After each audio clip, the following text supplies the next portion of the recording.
Is it possible for a renowned company like Bosch to make 3 serious mistakes in designing one e-bike? Hang on and I'll tell you all about it.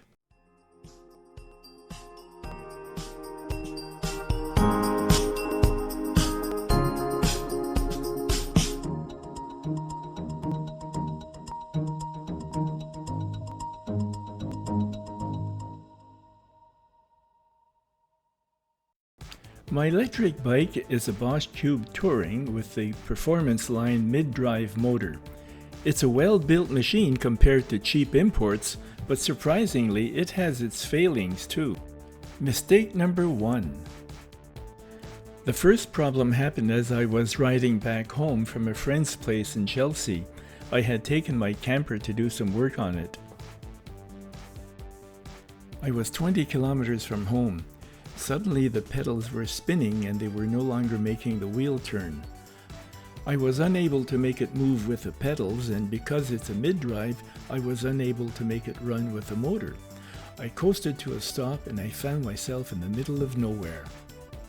And the pedals were just spinning like this. It doesn't look very dignified. The cause of the problem was that the chain had fallen off the chainring. So I'm stuck by the side of the road, and the only way I can access the chain is by removing the chain guard. Yet there's no visible way of doing it.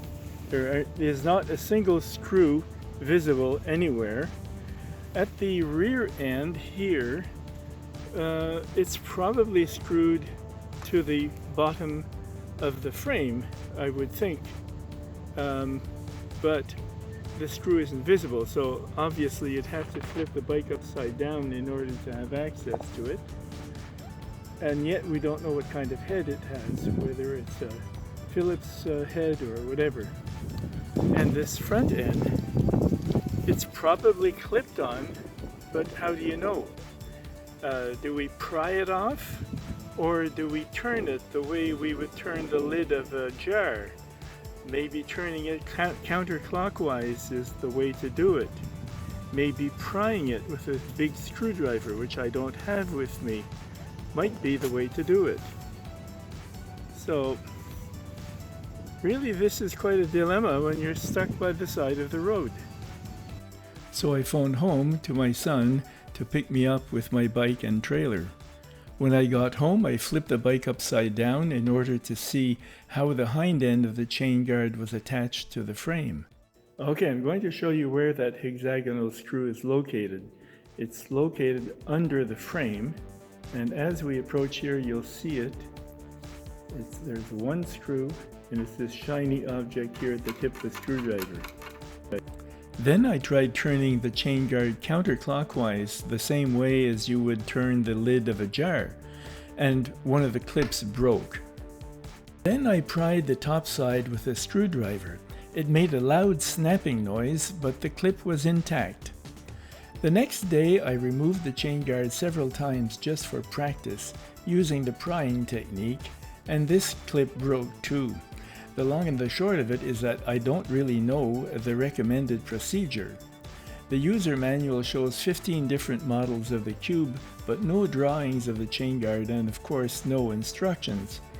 Once the chain guard is removed, it's very easy to put the chain back onto the chainring. This is what happens when the chain has fallen off the chainring. Putting it back in place is very simple. It's just a matter of lifting it onto the sprocket. My beef with the Bosch Cube engineers is that they didn't think to make the chain guard easy to remove. That created a serious problem for me by making it impossible to get the chain back onto the chainring on the roadside. And you can't do that if you don't have the correct tool and the specialized knowledge. If you own a Bosch Cube and venture away from home, you must practice removing the chain guard at home a few times and carry the required tools with you at all times. As soon as I find out what the recommended procedure is, I'll publish a video on how to remove the chain guard. Mistake number 2. It happened the first time last year when I was traveling to Toronto. I was doing 25 kilometers an hour when suddenly the motor stopped working and the bike was slowing down. The Intuvia display showed my speed decreasing and the assist level indicator showed no assist. I turned the Intuvia display back on, but when I pressed the assistance level button to choose a level of assistance, the display toggled between off and eco, eco being the lowest level of assistance. Since there was no way of selecting a level of assistance, the motor just wouldn't work. Since the Intuvia display can be removed, I thought the problem might be that the contacts at the back of the display were dirty. I rubbed the Intuvia contacts on my shirt and used the tail of my shirt to rub the contacts on the receptacle and put it back in place. After this little cleaning job, the display resumed working. But this past spring, it happened again. Rubbing the terminals cured the problem the first few times, but eventually the motor would never restart. I had noticed that since a while, a wrench icon with the word service appeared at the bottom of the Intuvia for a few seconds when I turned it on. I never paid attention to it, but as a last resort, I took the bike to my Bosch dealer.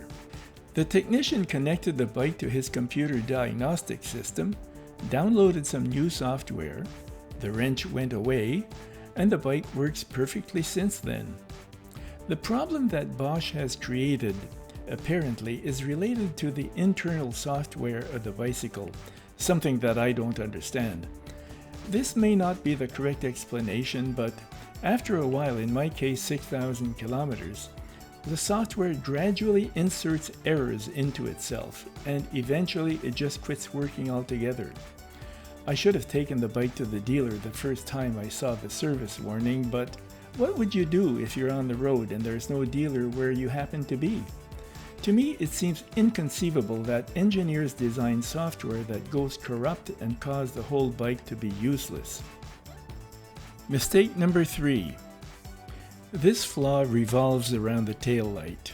I was traveling on the highway hundreds of kilometers from home, towing my camper, and it was raining. I had to stop to replace the battery with a freshly charged one, so I pulled over into a house owner's driveway. After switching the batteries, as I tried to push the bike to turn it around, the rear wheel was almost jammed and made a loud screeching sound. It was very hard to push. It appeared as though something was rubbing on the tire, preventing it from turning freely. I couldn't see what it was. It must have been between the wheel and the fender, but I couldn't imagine what piece of junk I could have picked up from the road that could be so solidly jammed in place. It would have shredded the tire to bits. So I unhitched my camper, removed my panniers and handlebar bag, turned the mirror around and flipped the bike upside down onto the wet grass. My glasses were fogged up so I couldn't see what was blocking the wheel. There seemed to be a black object jammed between the wheel and the fender. I poked around with a screwdriver and felt something at the top of the tire that wouldn't budge. I saw that the Bosch engineers, in their wisdom, had designed the bike so that the wire to the rear light passed under the fender so it wouldn't be visible. But the wire didn't seem loose, nor did it seem to interfere with the wheel. I couldn't pry the object out with the screwdriver, so I took out my Leatherman multi-use knife. I opened the pliers, and then I was able to grab onto the object. It wasn't very big, and I was able to make it move a bit with the pliers. It was hard to turn the wheel because the piece was wedged in so tightly. It wouldn't come out by turning the wheel by hand. I got a good solid grip on it and twisted and pulled and twisted and pulled, and eventually the thing ripped out from under the fender. This is what was causing the problem. It appears that this little piece of plastic was part of a clip that was guiding the wire where it comes out from under the fender, and it must have come loose. And it was this tiny clip that caused me so much grief.